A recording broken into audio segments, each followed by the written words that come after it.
दोस्तों, क्या आप कैंसर से बचना चाहते हैं तो इंटरमिटेंट फास्टिंग स्टार्ट कर दें। अब आप कहेंगे कि कैंसर से इंटरमिटेंट फास्टिंग का क्या लॉजिक है। जी हाँ, आज इस वीडियो में आपको बहुत सारी चीजें क्लियर करने वाली हूँ, बहुत प्रैक्टिकल रखने वाले हैं वीडियो को, बहुत इजी लैंग्वेज में आप समझ पाएंगे और कैंसर जो इतना तेजी से आज के समय में फैल रहा है उसको आप ऑटोमेटिकली कंट्रोल कर पाएंगे। सेल्फ कंट्रोल हमारे अंदर इतना ज्यादा होता है, हम 100 से ज्यादा बीमारी को घर बैठे बैठे इलाज कर सकते हैं अगर हम कुछ सावधानियां बरतनी स्टार्ट कर दें। दोस्तों, क्या होता है ना, हमारी बॉडी में रोज जो होते हैं पुराने सेल्स मरते हैं और नए सेल्स जनरेट होना स्टार्ट हो जाते हैं। हमारी कुछ लाइफस्टाइल हमारे ऐसा होता है, खराब होता है, जिसकी वजह से जो खराब सेल्स है ना वो बार बार मल्टीप्लाई होते रहते हैं और अपनी कलेक्शन को बहुत ज्यादा बढ़ा देते हैं। वो हमारी बॉडी से बाहर निकल ही नहीं पाते और नए सेल्स जो गुड सेल्स होते हैं वो जनरेट नहीं हो पाते। इसकी वजह से कैंसर का खतरा जो है वो बढ़ जाता है। अब इंटरमिटेंट फास्टिंग क्या रोल प्ले करता है? इंटरमिटेंट फास्टिंग बेसिकली 16 आवर्स की विंडो होती है, 14 आवर्स की विंडो होती है, 12 आवर्स की विंडो होती है जब हम भूखे रहते हैं। यानी आपने जो अपना मील है इवनिंग का, नाइट मील, वो आपने 7 ले लिया, नेक्स्ट आप 16 आवर्स के लिए भूखे रहेंगे, देन उसके बाद आप हल्का फुल्का खाएंगे, बाहर का कुछ नहीं खाएंगे।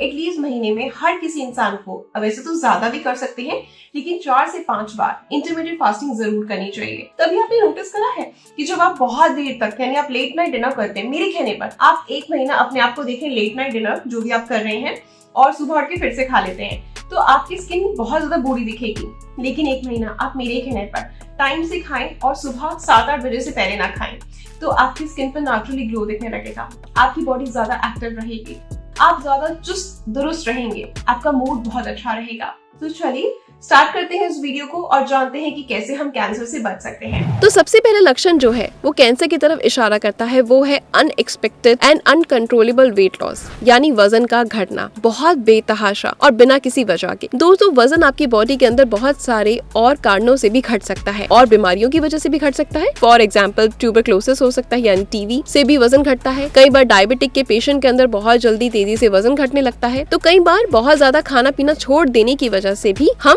इस तरह की प्रॉब्लम के शिकार हो सकते हैं। आपके ऊपर वर्कलोड बहुत ज्यादा है, उससे भी आपका वजन घटता है। कई बार थायराइड की प्रॉब्लम की वजह से वजन घटने लगता है, लेकिन कैंसर की वजह से भी वजन घटता है। तो तब आपको अंदाजा कैसे होगा कि जो आपका वजन घट रहा है वो किस कारण से है? दोस्तों, कैंसर के अंदर अगर आपका वजन घटता है तो उसका एक खास पैटर्न होता है और वो पैटर्न है कि आपका वेट बहुत तेजी से घटने लगता है और इसके साथ साथ आपको कुछ समझ नहीं आता कि आपका वजन क्यों घट रहा है। ये तो लक्षण इशारा कर सकता है कि किसी इंसान के अंदर कैंसर की पैदाइश हो चुकी है। दूसरा मेजर साइन जो होता है वो होता है क्रॉनिक फटीग, यानी हर समय थकान महसूस होना, बॉडी के अंदर कमजोरी महसूस होना। अब कैंसर के अंदर थकान क्यों महसूस होती है? क्या ऐसी वजह है जिसकी वजह से हम मरीज जो है कैंसर का वो हर समय थका थका महसूस करता है? देखिए, कैंसर की जो सेल्स होती हैं जब वो ग्रो करती हैं बॉडी के अंदर, तो उनको बहुत ज्यादा न्यूट्रिएंट की जरूरत पड़ती है और इसलिए जो कि कुछ मरीज खाता है उसके अंदर जो भी न्यूट्रिएंट होता है वो सारे के सारे न्यूट्रिएंट ये कैंसर सेल्स जो है अपने अंदर एब्जॉर्ब कर लेती है और बॉडी जो कि दूसरी हेल्दी सेल्स है, जो हमारे ऑर्गन्स है हेल्दी, उनको खाना जो है पर्याप्त मात्रा में बचता ही नहीं और इसकी वजह से सारे ऑर्गन्स कमजोर होने लगते हैं, बॉडी के अंदर थकान और कमजोरी महसूस होने लगती है। वैसे इस तरह की कमजोरी आपके बॉडी में दूसरी प्रॉब्लम की वजह भी हो सकती है। डायबिटीज में भी कमजोरी आती है, विटामिन B12 की कमी से भी बॉडी में कमजोरी आती है। कई बार आपके अंदर खून की कमी होती है, उसकी वजह से भी कमजोरी आती है। तो ऐसा नहीं कि सिर्फ कैंसर के अंदर ही इस तरह की कमजोरी आती है, लेकिन दिक्कत ये है, फर्क ये है कि कैंसर के अंदर जब इस तरह की कमजोरी किसी के अंदर आती है तो उसका रीजन समझ में नहीं आता। इंसान ना तो कोई अपने लाइफस्टाइल में ऐसा चेंज करता है, ना वो नींद की कमी करता है उसके अंदर, ना उसके ऊपर कोई एक्स्ट्रा वर्कलोड होता है, उसके अंदर खून की कमी नहीं होती, टेस्ट कराता है सब कुछ नॉर्मल, बट उसके बावजूद भी बॉडी थकी थकी रहती है। तो ये है एक रेड फ्लैग जो कि इशारा कर सकता है कि इसके अंदर कैंसर पैदा हो रहा है, तो इसको आपको नोटिस जरूर करना है। तीसरा इंपॉर्टेंट साइन है परसिस्टेंट पेन, यानी लगातार आपकी बॉडी के अंदर दर्द का रहना। दर्द एक ऐसी चीज है दोस्तों कि आपको सबसे बड़ा फ्रेंड है। दर्द को अक्सर हम लोग सोचते हैं कि हमारे लिए बुरा है, इसको खत्म करना चाहिए, लेकिन दर्द ही वो चीज है जो आपको किसी बीमारी के बारे में बताती है। अगर दर्द ना हो तो इंसान को पता ही ना चले कि उसकी बॉडी के अंदर क्या हो रहा है। जब हमें दर्द होता है तभी डॉक्टर के पास जाते हैं। तो अगर आपकी बॉडी के अंदर दर्द की शिकायत है तो ये दर्द ऐसा है जो कि किसी भी चीज से जा नहीं रहा। आप पेन किलर भी खा रहे हैं, उससे भी आपको दर्द का बिल्कुल आराम नहीं आ रहा, या फिर थोड़ी बहुत देर का आराम मिलता है और फिर वापस से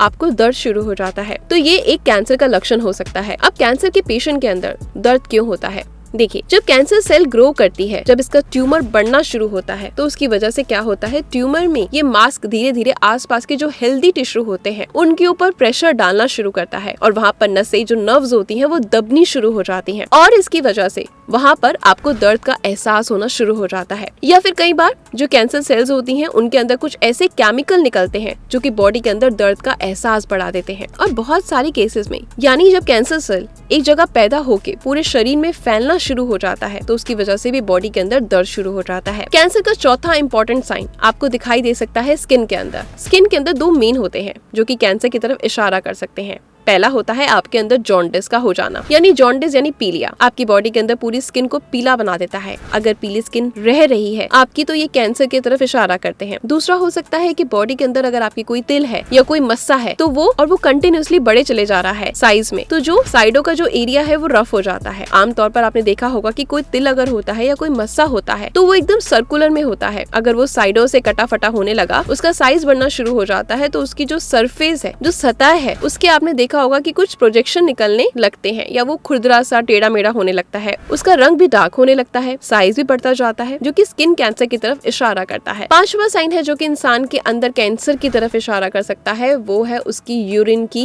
हैबिट्स और उसके अंदर कुछ चेंजेस। यूरिन का मतलब है पेशाब के अंदर कुछ चेंजेस आना, यानी वेबल हैबिट्स का मतलब होता है मोशन यानी टॉयलेट जाने की जो आपकी आदत होती है या उसका जो सिस्टम होता है उसके अंदर कुछ चेंजेस आ जाना। अगर आपके अंदर पेशाब बार बार आने की दिक्कत हो रही है, बार बार आप पेशाब जाते हैं, थोड़ा सा जाते हैं, पूरा खुल के नहीं होता और फिर वापस से 5-10 मिनट में आपको पेशाब आने लगता है, तो ये है प्रोस्टेटिक कैंसर की तरफ इशारा। इसके साथ साथ अगर प्रोस्टेटिक कैंसर होता है तो कई बार पेशाब के साथ साथ बहुत तेज दर्द भी होता है या कई बार पेशाब से खून आने लगता है। अगर किसी इंसान के अंदर पेट का कैंसर है तो उसकी वजह से उसकी जो टॉयलेट की हैबिट्स होती है वो काफी ज्यादा उनमें मूवमेंट्स आने लगती है, उनमें फर्क आ जाता है, या तो बहुत ज्यादा कॉन्स्टिपेशन होने लगता है या फिर बहुत ज्यादा लूज मोशन होने लगते हैं, पेट में दर्द की शिकायत रहती है और इस केस में कई बार टॉयलेट के साथ आपकी लैट्रिन के साथ खून या ब्लड भी आ जाता है। तो दोस्तों ये थे कैंसर के वो 5 लक्षण जिसका ध्यान हर एक इंसान को जरूर रखना चाहिए। लेकिन इसका मतलब ये नहीं कि किसी इंसान के अंदर इस तरह के लक्षण है तो उसके अंदर कैंसर है। ये सिर्फ कैंसर की तरफ इशारा कर, ये सिर्फ आपको एक चेतावनी देते हैं कि आपको समय रहते अपने डॉक्टर के पास जाना है और उनसे बात करनी है। अगर जरूरत हो तो टेस्ट करवाना है और मेक श्योर करना है कि आपके अंदर इस तरह की कोई दिक्कत नहीं, यानी कोई कैंसर नहीं। इस तरह के लक्षणों को समझ के आप सही समय पे डॉक्टर के पास पहुंच सकते हैं और शुरुआती स्टेज में ही कैंसर को पकड़ सकते हैं और यही वो एक रास्ता है जो कैंसर से किसी इंसान को छुटकारा दिला सकता है। आशा करती हूँ ये वीडियो आपके लिए बहुत ज्यादा हेल्पफुल रहा होगा। अगर हेल्पफुल रहा है तो प्लीज अपनी ईशा की वीडियोस को इस तरह से लाइक और शेयर जरूर किया करें और इंतजार करें मेरा कल कुछ ऐसी ही इंपॉर्टेंट इन्फॉर्मेशन के साथ आपके सामने हाजिर होंगे। धन्यवाद।